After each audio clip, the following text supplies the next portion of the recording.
તો ભાવનગરમાં ખેડૂતોની સરકાર સામે ચીમકી, જેમાં ડુંગળી નિકાસ પર પ્રતિબંધ હટાવવાની જાહેરાત પોકળ. ડુંગળી નિકાસ પ્રતિબંધ હટાવવા મુદ્દે ખેડૂતોમાં નારાજગી છે. ખેડૂત આગેવાનોએ સરકાર સામે વળતરની માંગ કરી છે. સસ્તી પ્રસિદ્ધિ મેળવવા સરકારે ખેડૂતો સાથે મજાક કરી. હાઈકોર્ટમાં પીઆઈએલ દાખલ કરવાની ખેડૂતોની ચીમકી.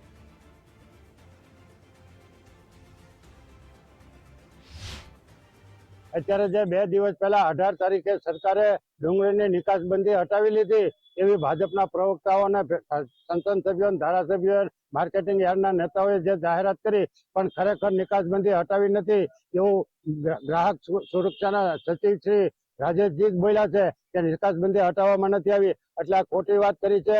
અને એક દિવસ પૂરતે ડુંગળીના ભાવ મળ્યા. અત્યારે ડુંગળીના ખેડૂતોને 1500 કરોડ રૂપિયાની ખોટ, 15 થી 20 કરોડ રૂપિયાની ખોટ જવાની છે.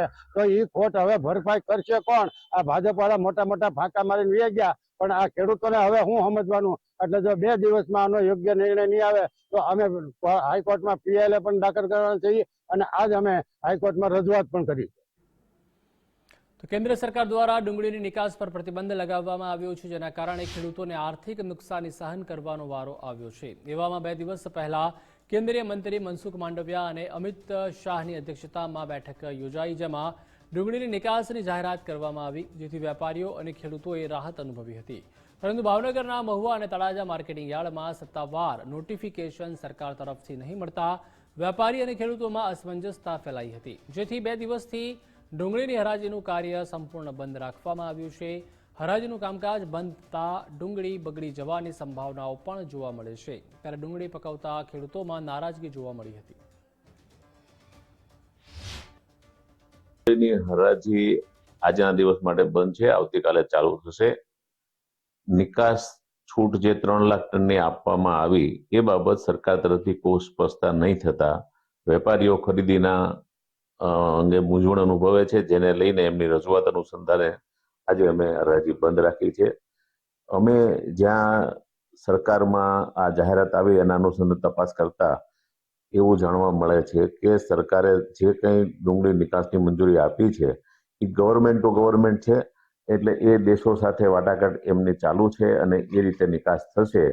જેનું નોટિફિકેશન જે બહાર નથી પડ્યું એ પણ 2-4 દિવસમાં પડશે એમ કહેવામાં આવે છે. માંડ તો એક તો ભાવ મળે છે, અમે પછી હરાજી બંધ આવે છે, તો હવે અમારે લેન શું લેવાની? એક તો પેલા 70-80 માં તો વગા વેચાતી હતી, એમાંથી કઈક થોડોક ભાવ સીડ્યો, નિકાસ ની મંજૂરી ને એવું મળ્યું, તે થોડોક એમ હતું કે નહીં વાંધો આવે, એમ ખર્ચ ઉભો થઈ જાય છે માંડ.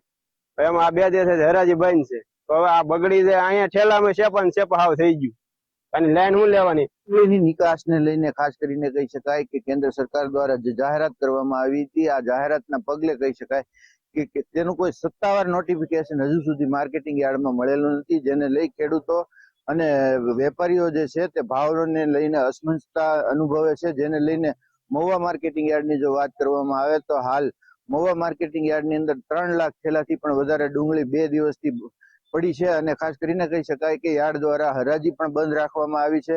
ત્યારે એવું પણ કહી શકાય કે જે 2 દિવસથી જે હરાજી બંધ કરવામાં આવી છે અને 2.5 લાખ જે થેલી છે તેમાં ખાસ કરીને કહી શકાય કે બગડવાની એક સંભાવનાઓ છે. એટલે જલ્દીથી જલ્દી ડુંગળીનો જે આ પ્રશ્ન છે તે નિરાકરણ આવે તેવું ખેડૂતો ઈચ્છી રહ્યા છે. ગુજરાત ફર્સ્ટ, અનિલ માડક, મહુવા.